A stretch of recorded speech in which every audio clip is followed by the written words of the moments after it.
Okay, let me rotate my tablet.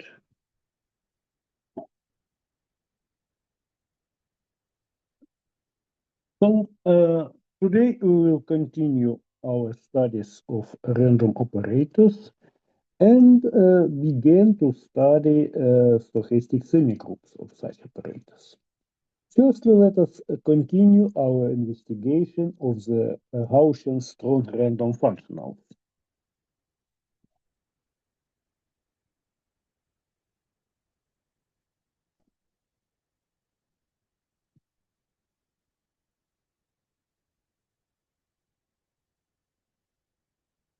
Random functions.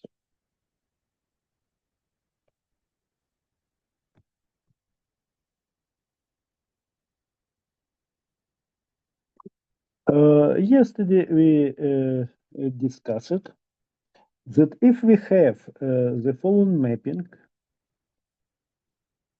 A, which is acting from H to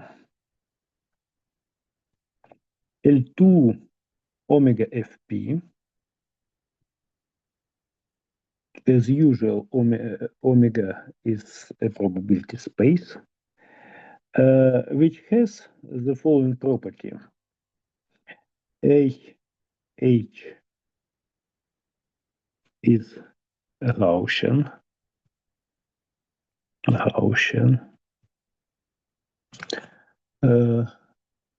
For H which belong to H capital A is a linear.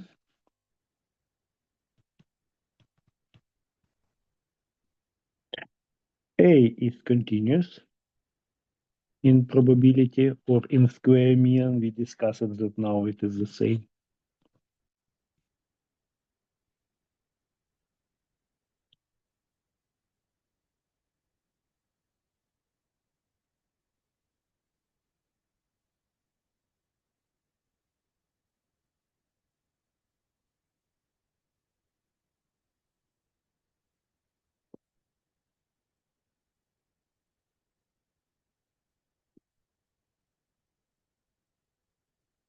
And then we call H a strong linear Gaussian functional.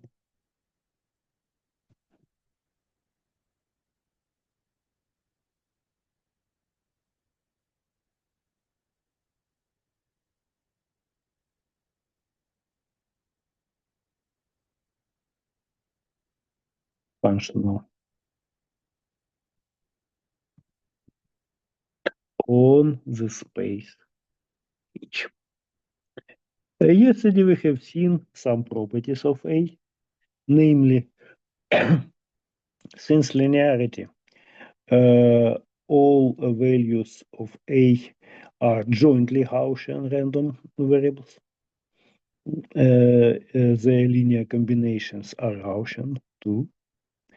And we have seen example that A is not necessarily a family of bounded deterministic functionals indexed by omega. So A can be unbounded. And the last what we discussed yesterday was the following. We considered a centered functional. Suppose that A is centered.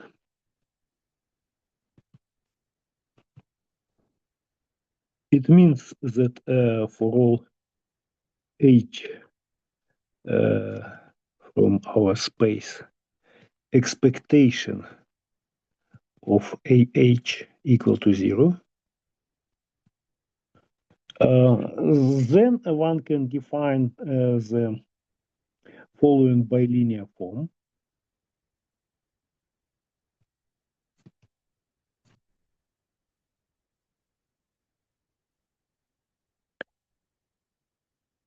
Sxy is equal to expectation of the product Ax, Ay, and it was checked that S is bounded bounded, self-adjoint,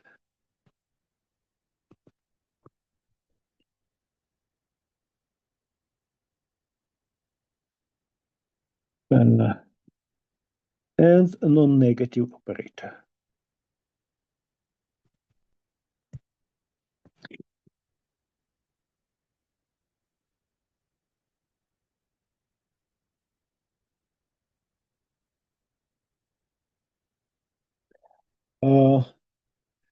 Let us understand that for every such S, one can build a Gaussian strong linear functional with such covariance. So we will call S is covariance operator.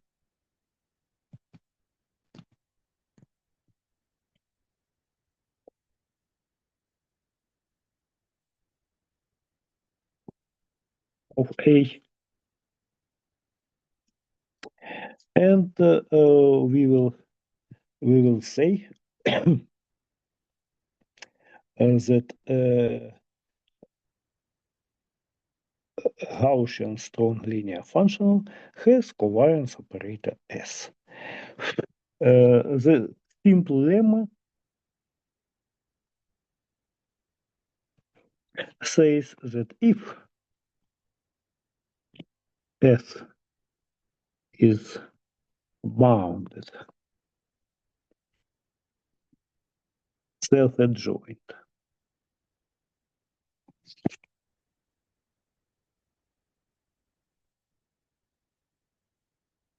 non-negative,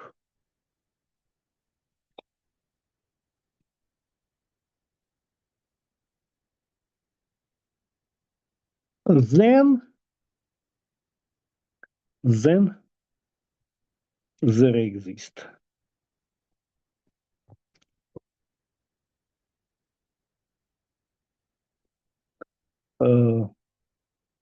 A such that S is its covariance.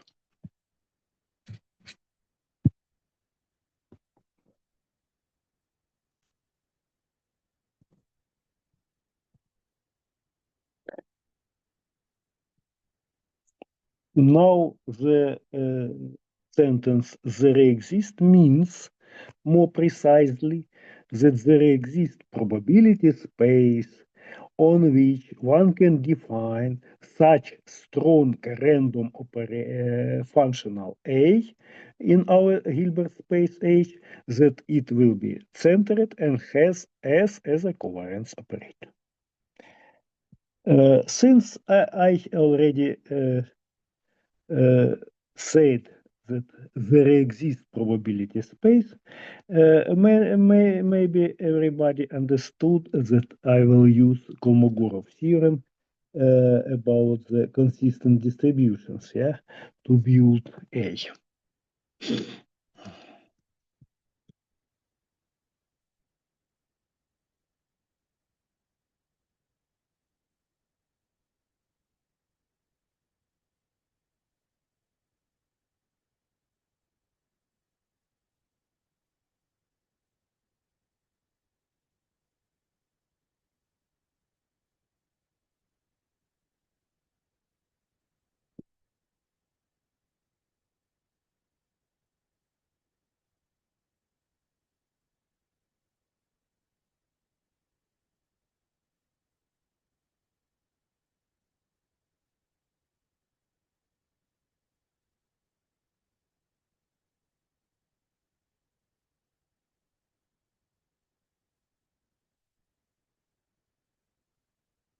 I will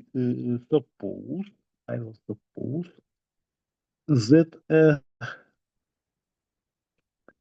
En n greater or equal than 1 is a orthonormal.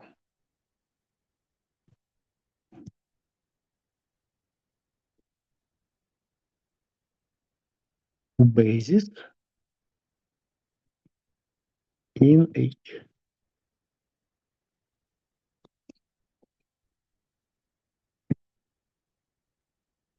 For every n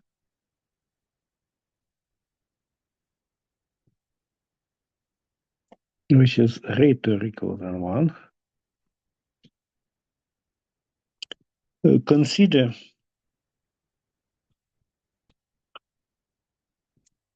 mu n, which is, consider mu n, is a centered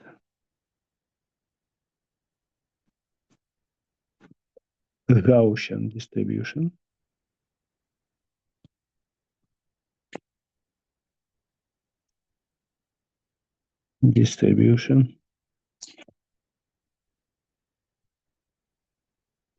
In H, excuse me, in Rn.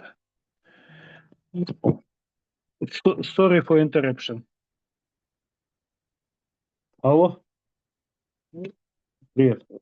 Очень быстро, у меня лекция сейчас. In Rn.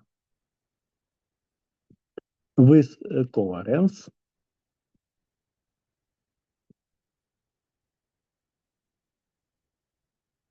matrix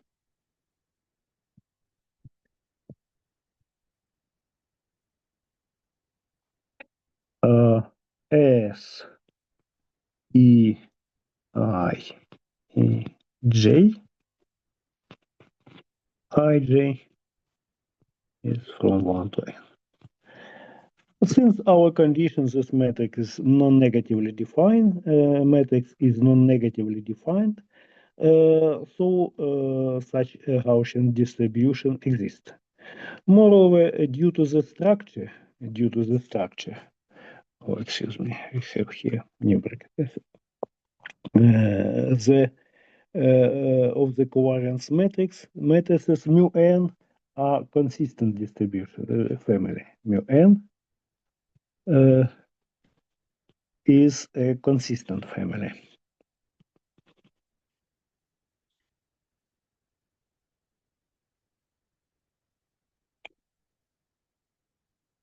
So one can say then by Kolmogorov's theorem,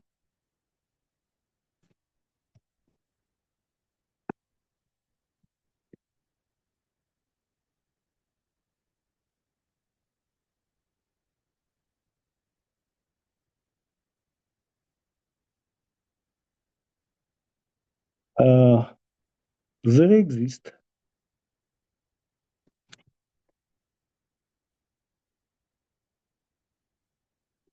a probability space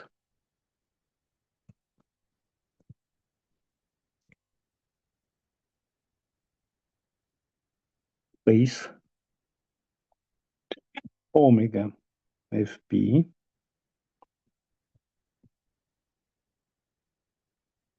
such that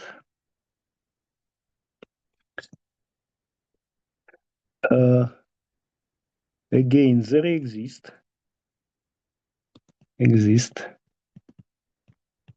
a sequence psi n is greater or equal than 1 of centered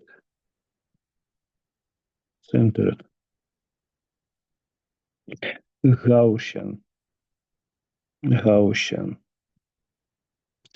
random variables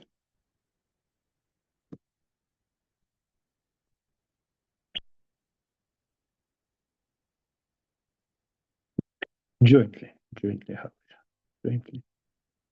Gaussian.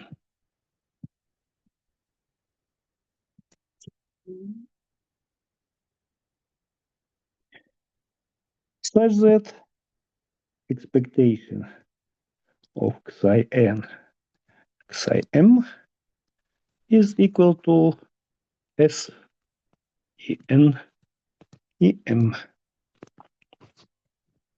Now Now consider now define for x which belong to H, A of x as a sum from n equal 1 to infinity psi n x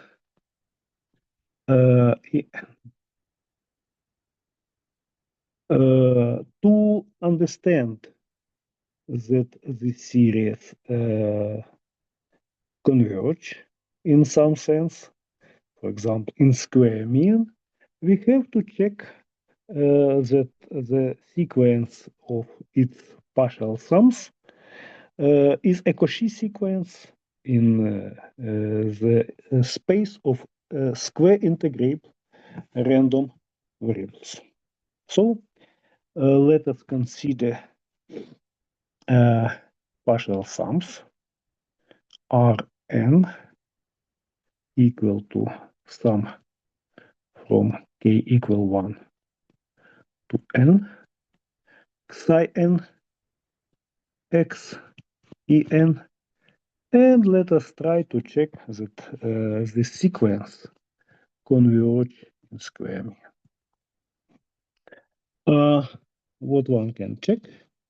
Let us calculate the expectation of R m minus R n square.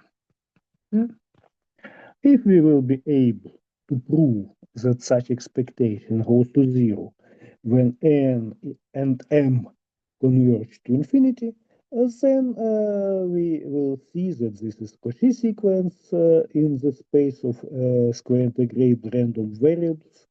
So it must have a limit, and this limit will be exactly the infinite sum from our definition of the random functional A.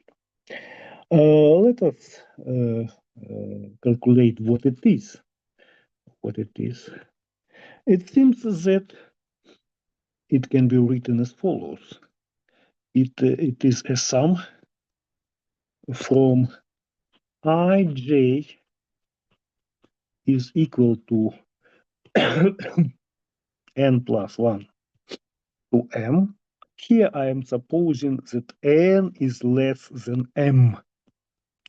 And here we have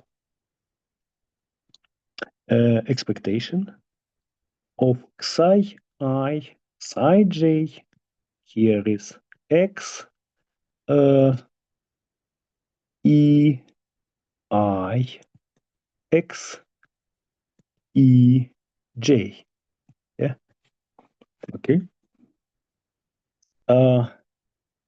It can be rewritten due to our definition of covariance for the sequence of xi's as follows. It is exactly the sum from ij equal to from n plus 1 to m, and here is s, our operator, from ei ej, here is x ei x ej, which is equal to finally it is equal to s q n m x q n m x. Let me explain what is q. Here q n m from x is the orthogonal projection onto the basis elements from n plus 1 to m. So it is equal to sum I equal n plus 1 to m. Here is x EI, EI. And it is easy to understand that it goes to 0 in H when n m tends to infinity. Since then, due to the continuity of operator S,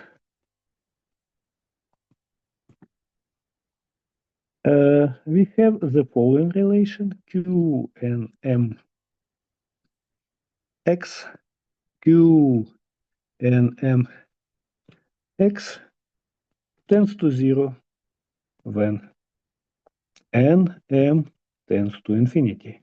It means that the sequence of partial sums of this infinite series is a Cauchy sequence, which leads to the statement that the series for AX converge. And it is easy to see that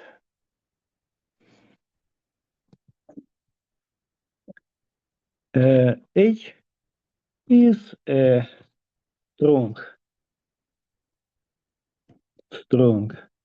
Gaussian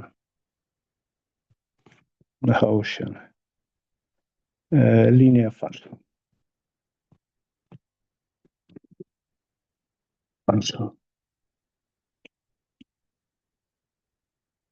This is the end of our proof.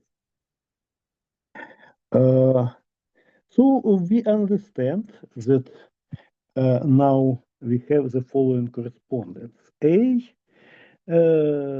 center at A is in one-to-one correspondence up to distribution, of course, with the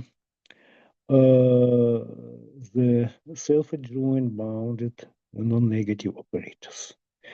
But here we have a very natural question.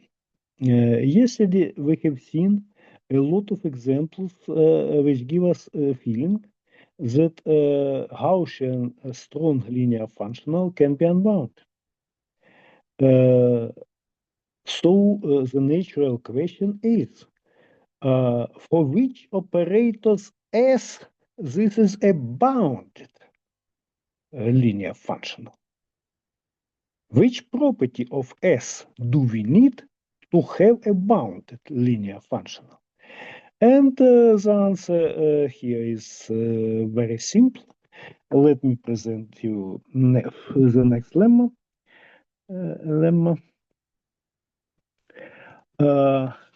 A is bounded linear functional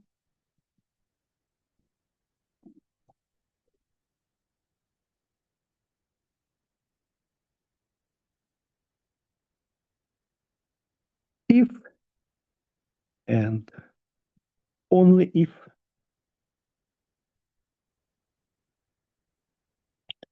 S is a nuclear operator or finite trace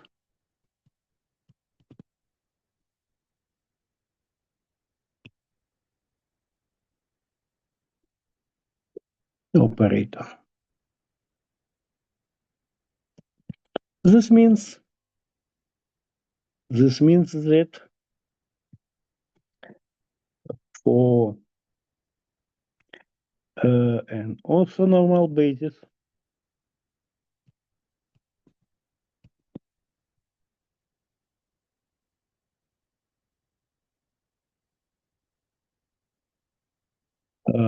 En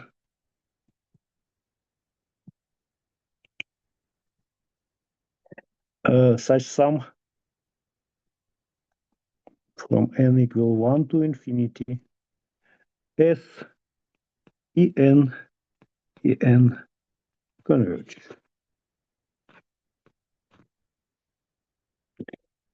It can be checked that this sum does not depend on the choice of the basis. So it is internal characteristic of S and it is called trace of S. Let us check it. Let us check it.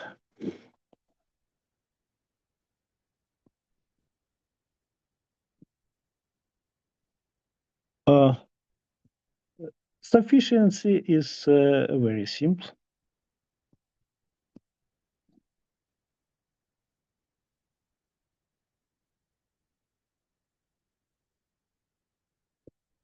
If trace S is less than infinity, then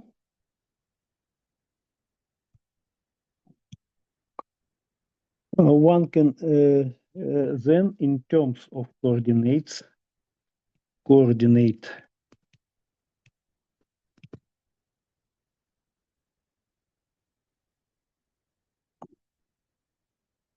psi n equal a of En,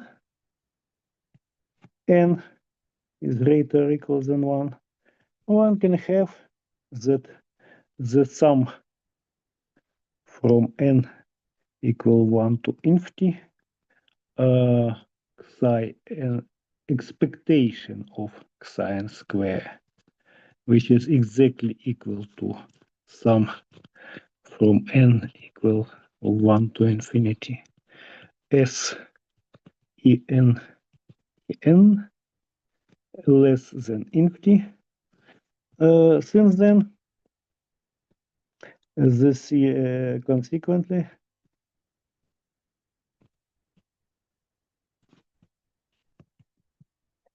the series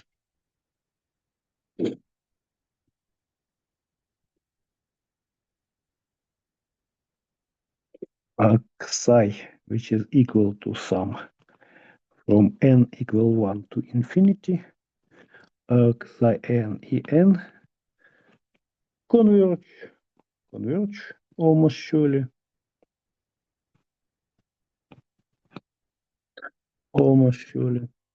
and ah is equal to psi h.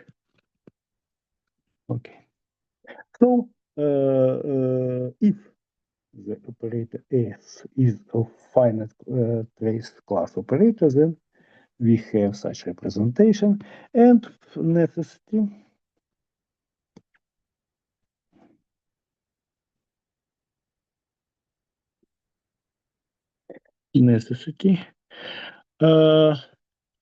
if suppose that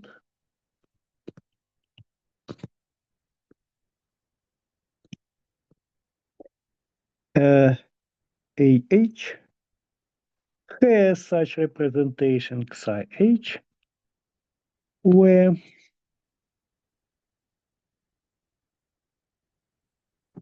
xi is a Gaussian random element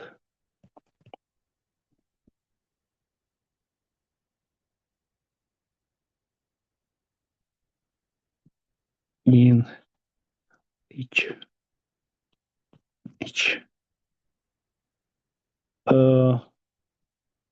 It is known.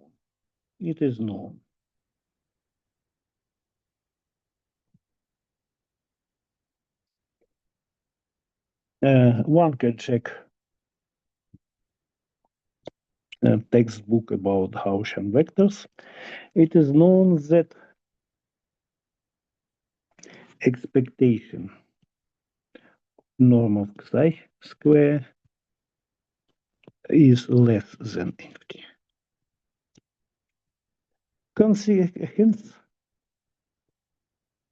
Hence, the sum from n equal 1 to infinity s en, which is equal exactly to the sum from n equal 1 to infinity. Expectation of psi en square and exactly is equal to the expectation of the norm of psi square is finite. So the lemma is proved. We understand that strong linear Gaussian functional is bounded functional if and only if its covariance is a nuclear operator, is a finite class operator. You can ask, okay, maybe let us study only such bounded operators where we have unbounded one. We already discussed that some unbounded operators arise when we integrate against Wiener process something, yeah. But up to now, it looks that it is only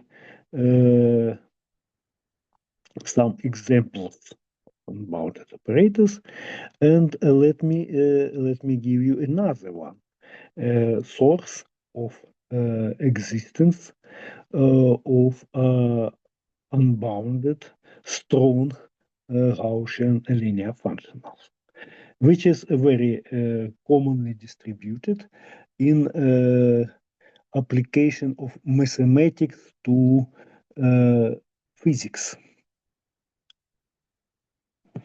So let us consider the following example.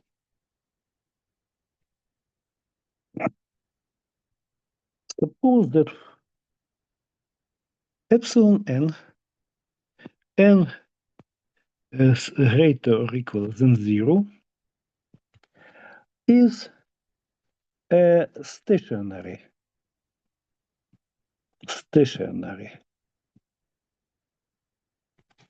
centered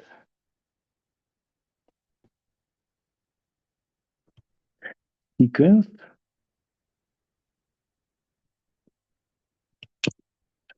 of random variable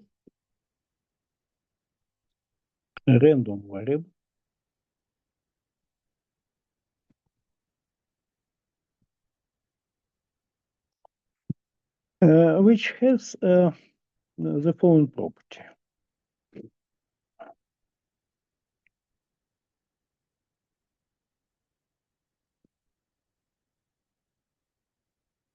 The first one.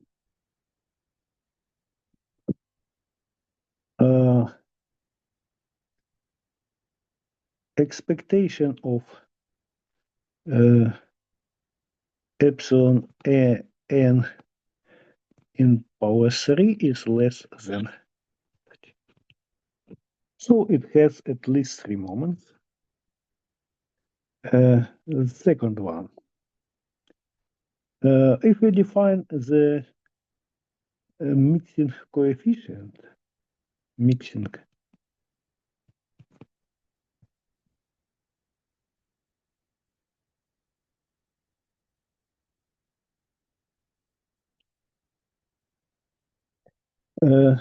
what is it? Alpha n is equal to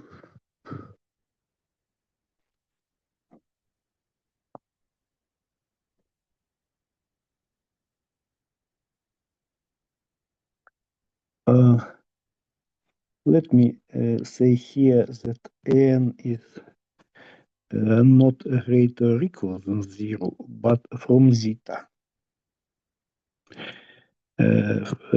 We will use it for non-negative n, but now to define properly alpha n, I need that our sequence is built on all integer numbers. So alpha n is a sup over all a which belongs to f minus infinity 0. B belongs to f n plus infinity. Here is absolute value of probability of A intersect B minus PA PB.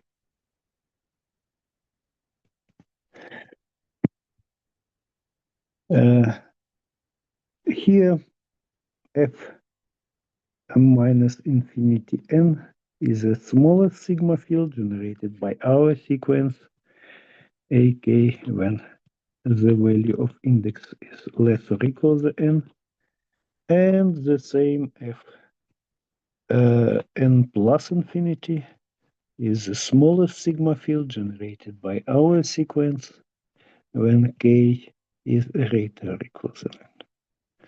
So we have a stationary sequence, we define such mixing coefficients, and we suppose that the series from n equal 1 to infinity alpha n is less than infinity.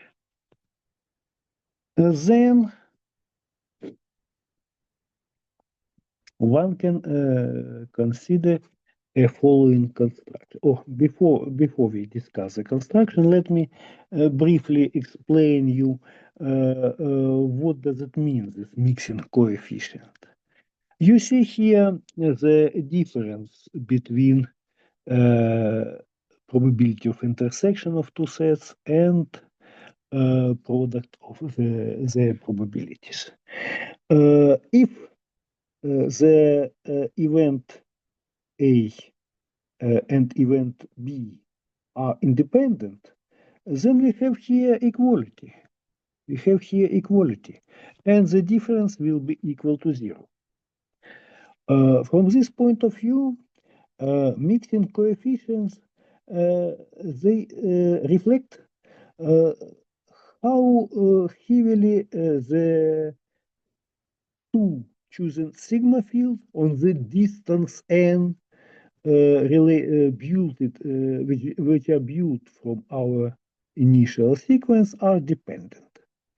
And if these coefficients decrease fastly, relatively fastly, at infinity, so the series converge, one can check that the elements of our sequence begins to be almost independent. If we choose elements which has indices on a long distance. So having such sequence, one can proceed as follows. For f which belongs C01, one can construct the following sum. Let me denote it by an from f, which is equal 1 divided by square root of n. And here we have the sum from k equal 1 to n, f k over n, and epsilon k. It is good to understand what happened if we have here just f equal to 1, f totally equal to 1. Then we have a sum which we already know from the central limit theorem, k equal epsilon k. Yeah. So it is expectable. Then when we push n to infinity, these sums will have a limit. And you remember conditions of the central limit theorem. The one of very important is that epsilon k are equidistributed and independent.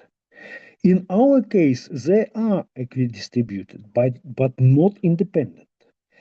Instead, we have this stationarity and mixing condition, and it occurs, it was proved by Ibrahimov and Tikhomirov. Then we still can apply central limit theorem, and one can say that in distribution, A and F converge in distribution to some AF when n tends to infinity. Moreover, one can see that AF is a Gaussian strong random operator. One can check. It can be checked. It can be checked. Checked that despite of we start from continuous f, that A can be expanded, extended to Gaussian.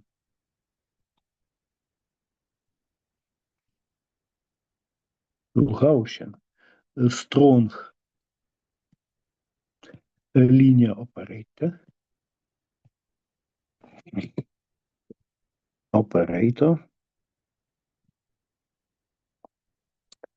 Excuse me, operator, function.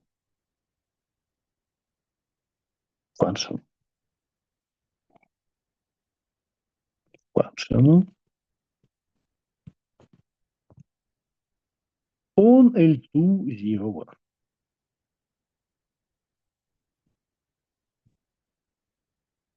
With covariance operator,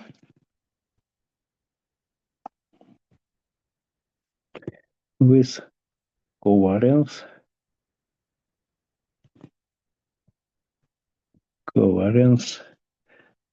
operator S Fj, which is equal to limit when n tends to infinity 1 over n. Here we have a sum from ij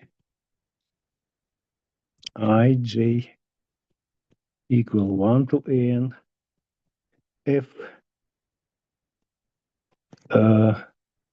Here we have I over n, j over n, and here we have r ij. And this limit exists due to the properties of R related to our mixing coefficients property. So one can get here really Gaussian strong linear function. And why it has applications in physics? Because it is very popular in this construction is very popular in studying, for example, Ising models. Ising model. I don't recall you everything from this model, but in this case we have plus minus ones which are located at the integer points of the lattice. For example, it can be one-dimensional case, or it can be multi-dimensional case. One can have such lattice like in 2 dimension or something.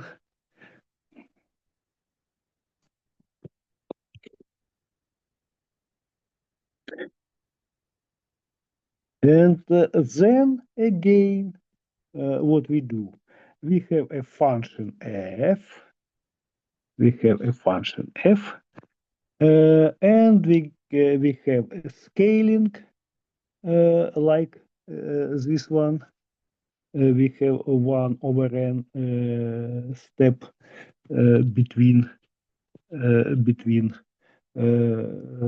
neighbors, and we have a scaling 1 over square root of n, and then we get the functional Gaussian strong linear functional, which at least is defined on the space D, which is C infinity local on R, for example, on RD. In this case, in physics, such Gaussian strong random functionals are called Gaussian free fields and are actively studied as limits of such lattice models.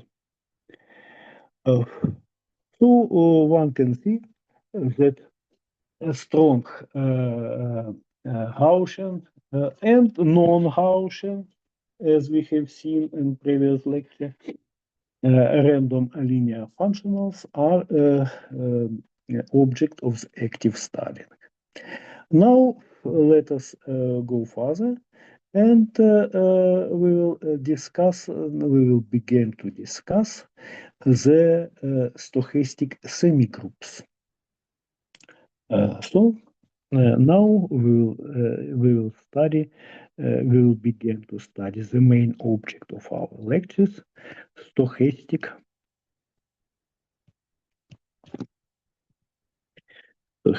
semigroup.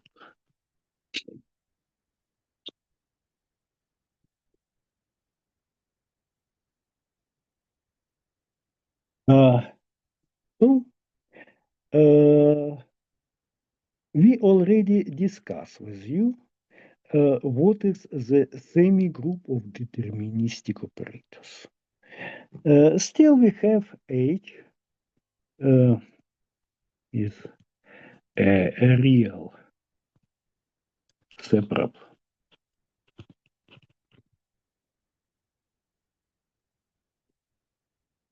Hilbert space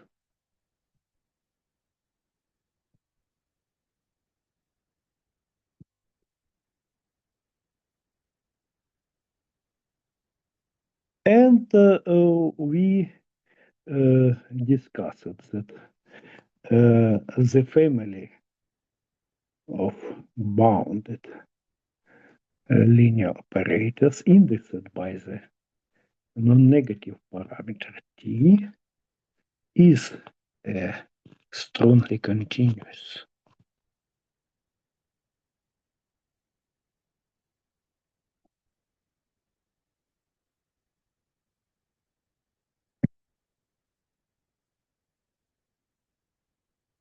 Semigroup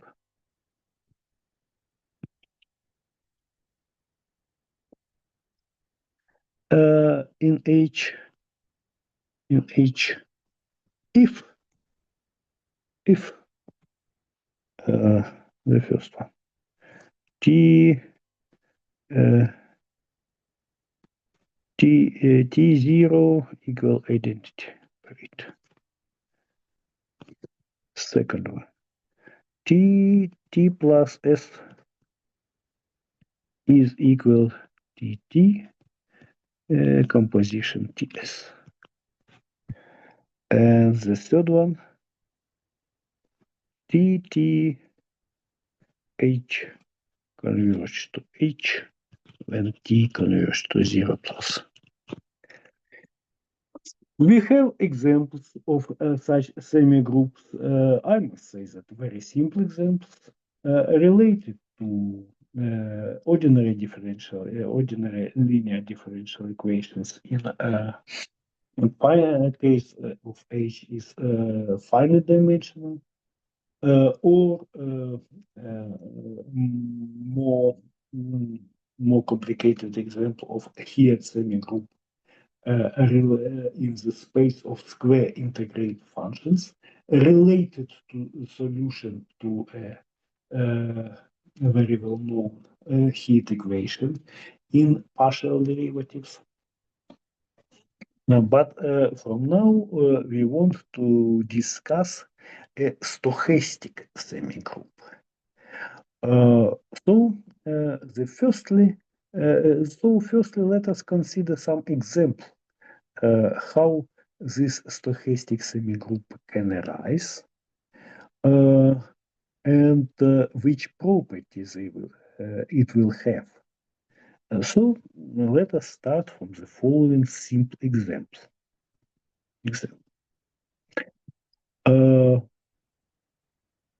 Exactly as it's the beginning of our lectures, the example will be a finite dimension.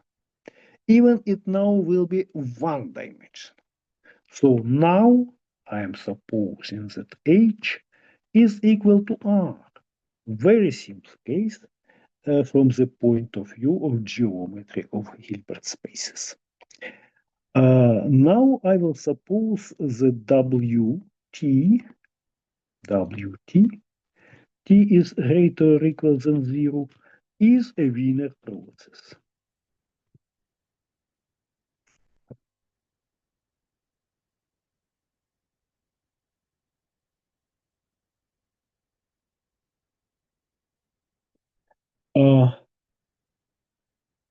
Let us consider the simplest linear stochastic differential equation. dxt is equal to a, this is a number, x t dt plus b x t dwt. So we have just two real numbers which are parameters to this equation. A and B. They are real numbers which are fixed. And as usual, suppose that x0 is equal to some point u. We have such a Cauchy problem. You remember that in case where this summand is absent, the solution was given by the exponent, which was one of the first examples of the semigroup class. Yeah.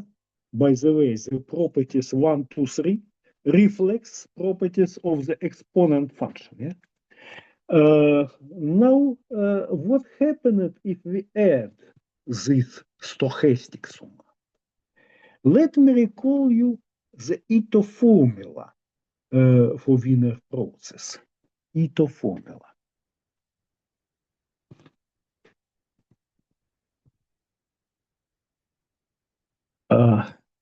You remember that very roughly, but it is very useful, nevertheless, we have the following: dwt square is equal dt. And since then, we have the very nice and new for non-probabilist formula. dft dwtt, so the first differential of the smooth function from the Wiener process in T is equal to f prime with respect to the first argument, wt t dwt plus f prime with respect to the second argument f wtt dt, And the new very interesting term related exactly to this relation, f2 prime, with respect to the first argument, w, wtt, dt again. This is a rule how the stochastic differential change under the application of the smooth function. And now this rule gives us an idea how to find the solution to our linear equation. Sometimes one can guess the form of the solution and then check that it is true. I propose to you to do this. So let us check that xt now is u multiply on the exponent of. Here is integral from 0 to t.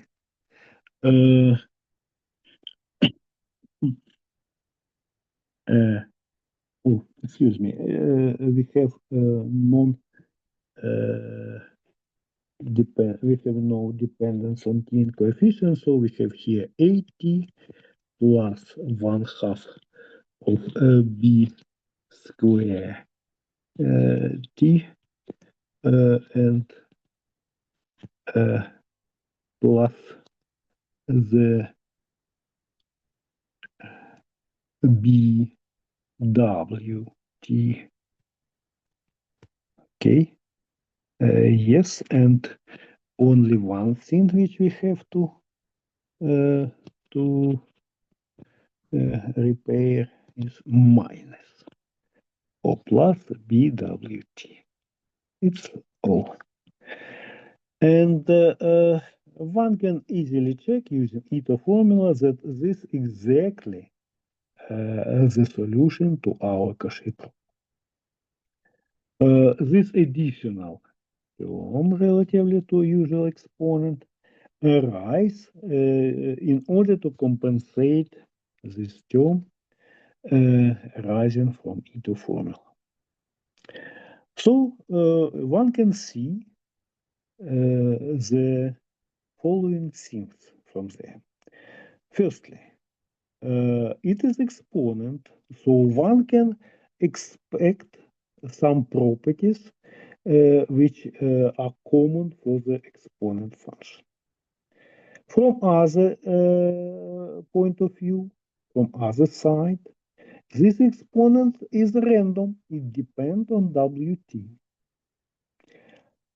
So maybe we have to be careful with the property, with evolutionary property, and we have to define the evolutionary property, this semi-group property, in a new way. And we will do this tomorrow on our next lecture, when we will continue the studying example and the main properties of random stochastic random semigroups. For today, that's all. Maybe somebody have questions or comments, please.